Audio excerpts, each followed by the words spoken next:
Ohayo gozaimasu, minasan. Bonjour à tous ces amis. Comment ça va? La forme? Est-ce que vous avez passé une bonne journée? Non? Bon, écoutez, si c'est pas le cas, j'espère que ma vidéo va un petit peu vous changer les idées. J'espère qu'elle va vous divertir. Elle est là pour ça. Aujourd'hui, on se retrouve une nouvelle fois pour une vidéo thread d'horreur. Je vous ai trouvé deux histoires complètement horrible. Et avant de vous raconter ces histoires, je tenais encore une fois à vous préciser que je n'ai aucun moyen de vérifier que les histoires que je vous raconte sont vraies. Ce sont des histoires que je trouve sur Reddit, dans une catégorie où les gens partagent leur histoire vraie et effrayante, mais bien sûr, après, la personne a pu mentir. Alors, je vois pas du tout l'intérêt de faire ça, mais dites-vous que ça existe, il y a des gens qui font ça. En tout cas, les histoires que je vais vous partager aujourd'hui, je les ai trouvées plutôt honnêtes. J'ai pas eu l'impression qu'elles ont été, qu'elles ont été inventées. On va pas perdre plus de temps, je vais directement vous raconter tout ça. On est parti, générique.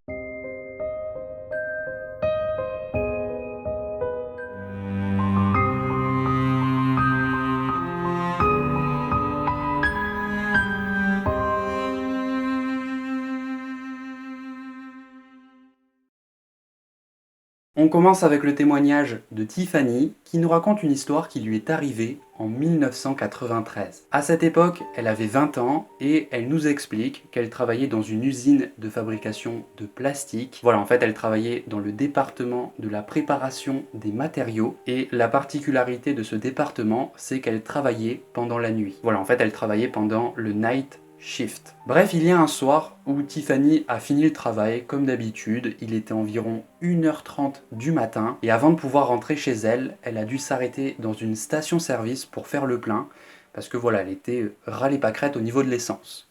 Bon, déjà ça pue du cul, ne faites pas le plein dans une station-service au beau milieu de la nuit, c'est une très mauvaise idée, il y a plein d'histoires d'horreur autour de ça, donc s'il vous plaît, éviter. Bref, elle est arrivée à cette station-service, elle a commencé à faire le plein et quelques moments plus tard, elle a vu une femme qui est arrivée à son niveau. Cette femme avait l'air nerveuse, elle avait l'air en stress. Elle s'est mise à lui expliquer qu'elle était chez son copain et ils ont eu une grosse dispute, ils ont eu une fight. Du coup, elle a dû partir de chez lui et elle a marché jusqu'à la station pour utiliser le téléphone payant afin qu'elle puisse appeler l'un de ses amis pour qu'il vienne la récupérer et pour qu'il puisse la reconduire jusqu'à chez elle. La femme a continué ses explications en lui disant que lorsqu'elle était presque arrivée à la station-service, à ce moment-là, il y a une voiture qui s'est mise à rouler au pas juste à côté d'elle, avec dans cette voiture 3 hommes qui se sont mis à la siffler, ils se sont mis à l'harceler. Juste après lui avoir dit ça, elle lui a fait un petit signe de tête. Tiffany a regardé dans cette direction et elle a vu effectivement les phares d'une voiture qui était garée sur le parking de la station-service avec à l'intérieur des ombres de 2 à 3 personnes. La femme lui a donc expliqué qu'elle a beaucoup trop peur d'appeler son ami parce qu'ensuite elle va devoir attendre à la station et il y a ces mecs juste à côté. Tiffany a regardé attentivement cette femme et elle a vu qu'elle était plutôt bien habillée, elle avait l'air plutôt normale, mis à part qu'elle était complètement paniquée.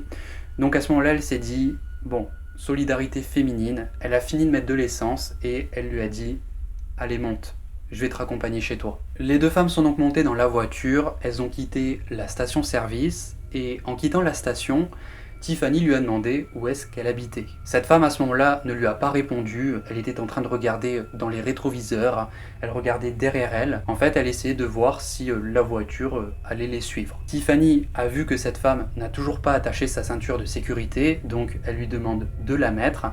Mais encore une fois, cette femme l'a complètement ignorée, elle était beaucoup trop concentrée sur la voiture. C'est la nuit, on est en pleine semaine, il y a très peu de voitures qui circulent, et pendant qu'elle était en train de rouler, Tiffany a remarqué que cette femme s'est mise à chercher quelque chose dans sa voiture. Et d'un seul coup, cette femme lui a demandé « Où est ton sac? J'ai besoin d'argent, où est ton sac à main ?» Tiffany, à ce moment-là, elle a eu un coup de stress parce qu'elle vient de laisser rentrer cette femme dans sa voiture et maintenant elle cherche carrément à la voler. Elle a réfléchi à la situation et elle trouve ça plutôt bizarre. C'est pas très cohérent parce que Elle conduit une voiture complètement claquée et elle porte des vêtements de travail. Enfin, elle ressemble pas à quelqu'un qui a beaucoup d'argent. La femme a continué de s'agiter sur son siège, elle a cherché un petit peu partout et à un moment donné, d'un seul coup, elle a dit « Ils sont là, ils sont là !» Mais elle n'avait plus l'air d'être en stress, on aurait dit qu'elle était contente. Tiffany a jeté un œil dans son rétroviseur et elle a vu effectivement la voiture de tout à l'heure qui est maintenant juste derrière eux. La femme s'est mise à s'exciter, elle rebondissait sur son siège tout en lui criant que ces hommes vont la démonter,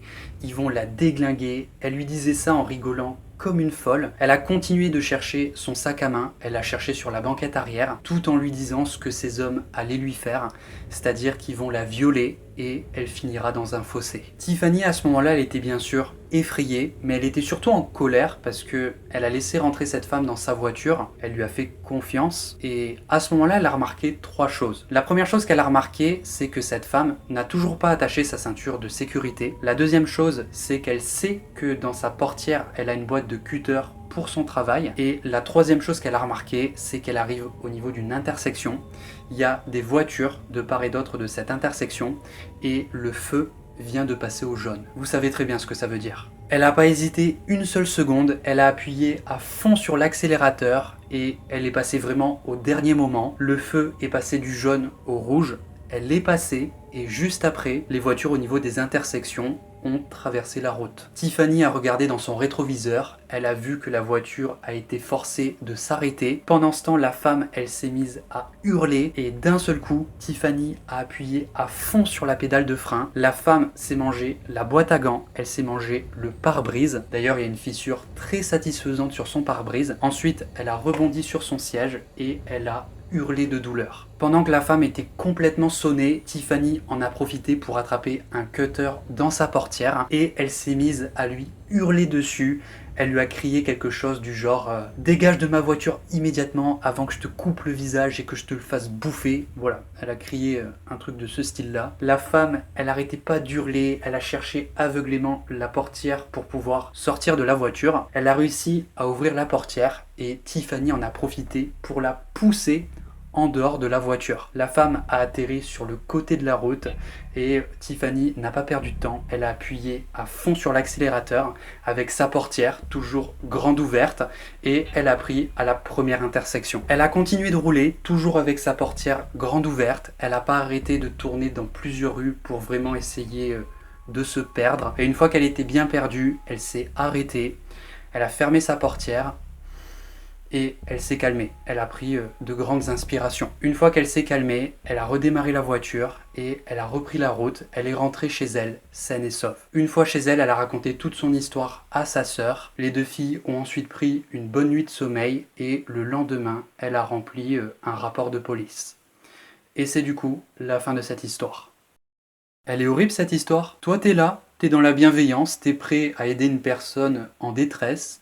Et non tu t'es fait avoir, c'était un piège. Après, il y a quelque chose que je comprends pas avec cette histoire, c'est qu'une fois que la femme a réussi à rentrer dans sa voiture, pourquoi à ce moment-là, elle n'a pas sorti un gun ou un couteau? Elle aurait pu facilement menacer Tiffany et celle-ci n'aurait pas eu d'autre choix que d'amener cette personne mal intentionnée là où elle voulait l'amener, quoi. Voilà, pour lui faire des choses. Voilà, j'ai trouvé ça plutôt bizarre. En fait, je me demande pourquoi s'embêter avec une course-poursuite quand on peut faire simple. Tiffany nous précise également dans son témoignage que la meilleure des choses qu'elle aurait pu faire, ça aurait été d'appeler la police avec le téléphone de la station et ensuite elle nous explique qu'elle aurait dû attendre avec cette femme le temps que les policiers arrivent. Mais elle nous explique que sur le moment, elle n'y a pas pensé.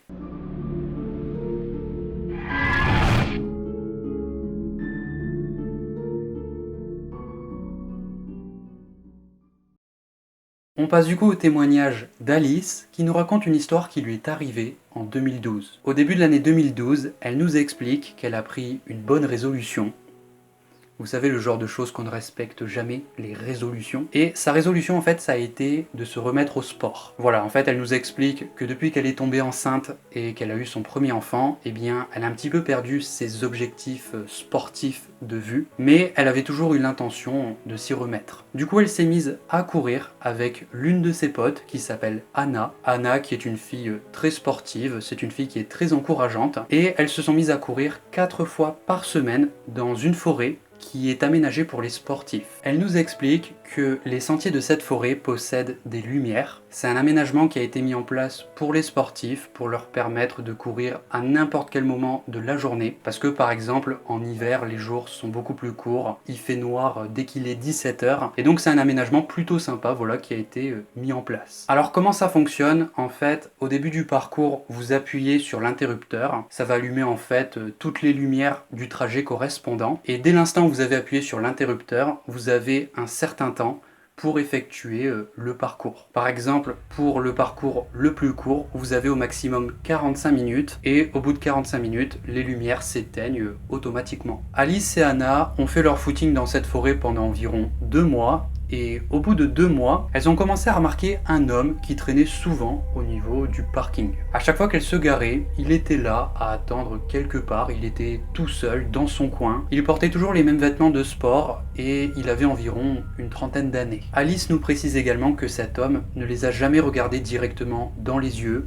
Il avait l'air de se préoccuper de ses propres affaires. Et donc c'est pour ça que les filles pensaient qu'il s'agissait d'un sans-abri parce qu'il était toujours là, il portait toujours les mêmes vêtements. Et du coup elles avaient un petit peu de la peine pour ce mec-là. Bref, il y a un soir où Anna n'a pas pu venir pour le footing du quotidien. Du coup, Alice a décidé d'y aller toute seule. Elle est arrivée au niveau du parking, elle a vu qu'il n'y avait pas d'autres voitures. Mais bon, c'est quelque chose qui arrive assez régulièrement. Elle est sortie de sa voiture et elle a commencé à s'échauffer. Pendant qu'elle était en train de s'échauffer, elle a vu que le mec qui est là habituellement, eh bien n'est pas là. Voilà.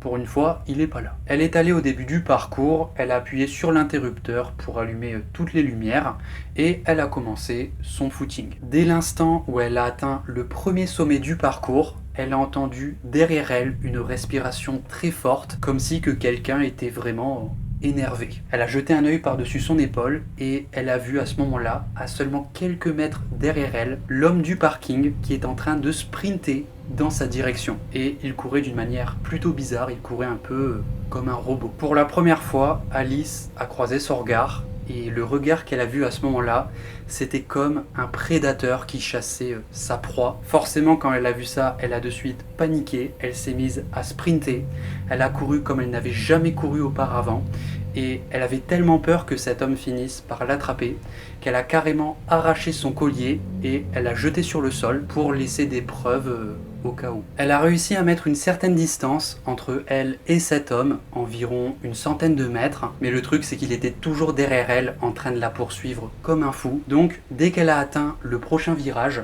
au lieu de continuer sur le sentier, elle s'est directement aventurée dans les bois, dans l'obscurité la plus totale. Elle s'est aventurée de plusieurs mètres dans les bois, elle s'est pris plusieurs ronces et ensuite elle s'est immédiatement couchée sur le sol. Pendant qu'elle était couchée sur le sol, elle a essayé de trouver une pierre ou un bâton pour lui permettre de se défendre dans le cas où ça se passe mal. Elle a attendu pendant plusieurs secondes, puis elle a entendu les bruits de pas de l'homme arriver. Mais heureusement, il a continué sur le sentier. Alice est restée dans sa cachette pendant un certain temps, puis elle a commencé à avancer en tremblant dans l'obscurité. Quelques moments plus tard, elle a entendu les bruits de pas de l'homme revenir. Certainement qu'il a compris qu'elle n'a pas continué sur le sentier. Donc elle s'est immédiatement recouchée sur le sol et elle a attendu. L'homme s'est arrêté, il y a eu un grand silence. Alice a arrêté de respirer tellement elle avait peur que cet homme l'entende. Et quelques instants plus tard, elle a entendu marmonner quelque chose dans une langue. Puis il s'est mis à courir dans une direction. Alice, elle sait qu'elle ne peut pas retourner à sa voiture parce que cet homme va certainement l'attendre là-bas.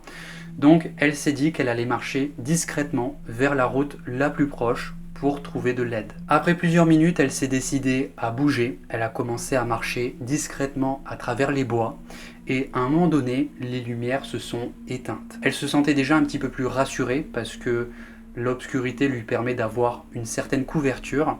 mais seulement quelques secondes après que les lumières se soient éteintes, eh bien elles se sont rallumées. Ce qui veut dire que soit qu'il y a une personne qui vient de commencer le parcours, donc peut-être qu'Alice va pouvoir rencontrer quelqu'un et lui demander son aide, ou alors ça veut dire que c'est cet homme qui a rappuyé sur l'interrupteur et qui est encore à sa recherche. Elle n'a pas attendu pour le savoir, hein. Elle a marché jusqu'à atteindre la route la plus proche. En arrivant, elle nous explique qu'on aurait dit qu'elle avait eu un accident de la route parce qu'elle était toute sale, elle avait un visage pétrifié de peur. Au bout d'une dizaine de minutes, il y a une voiture qui a fini par s'arrêter. Dans la voiture, il y avait un homme avec ses 2 enfants sur la banquette arrière et cet homme a essayé de comprendre qu'est-ce qui lui est arrivé.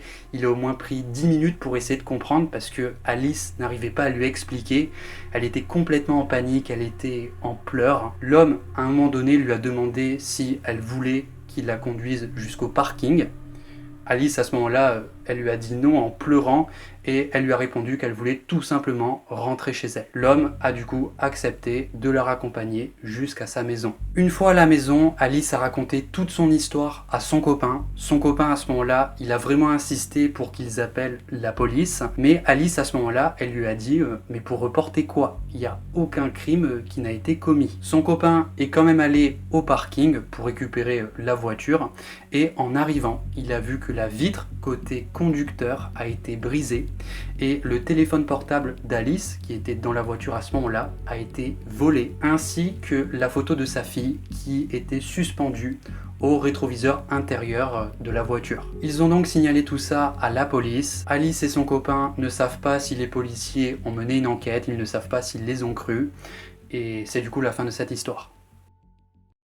Bon, les filles, faut qu'on parle. Si un jour il vous arrive quelque chose comme ça, n'hésitez pas à appeler la police, même si vous n'avez aucune preuve, c'est pas grave. Au moins vous aurez signalé cet incident à la police et la prochaine fois que ça se reproduit, si un jour ça se reproduit, eh bien les policiers sauront à peu près à quoi ils ont affaire et ils pourront peut-être réagir un petit peu plus rapidement. Donc voilà, c'était pour ces 2 histoires bien longues. J'espère que ça vous a plu et que vous allez réussir à trouver le sommeil, que vous allez réussir à bien dormir. Et du coup, je vous fais des bisous d'amour, non, des bisous d'abonnés, et je vous dis à la prochaine. Allez, ciao!